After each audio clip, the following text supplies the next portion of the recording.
Hello guys! Welcome to Zineg CB at today, magagawa po ngayon tayo ng DIY ramen. So guys, before that, don't forget to like, share, and subscribe my YouTube channel, Zineg CB. So ano pang hinihintay natin? Wala nang edit-edit pa. Simulan na natin guys! So guys, ang recipe natin dito para sa ating ramen ay Nissin Ramen Spicy Seafood para maanghang-anghang. Then, tofu. Ama na yung konti, hindi man ako mahilig. Then, crab stick. So, kailangan to. Then, itlog. So, yun lang po ang mga ingredients sa ating ramen. So, ang first step ay maglalagay ka ng itlog sa kumukulong tubig sa ating kawali. So, isang itlog sa isang ramen. Then, 6 minutes po siya para maganda ang itlog. Medyo malasado.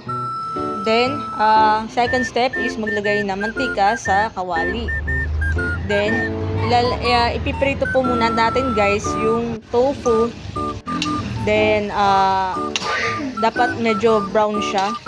Then, itong crab stick natin, lulutuin din po.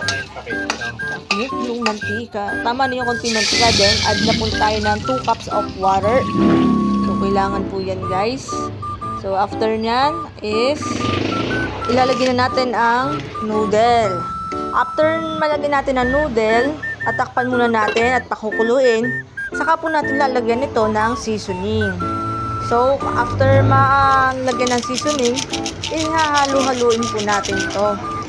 So, make sure na maayos ang pagkahalo para walang mga buo-buong seasoning. And after that, yan. Kita nyo guys. Saka nyo itapping sa itlog, crab stick at tofu. Yan. At pwede nang kumain.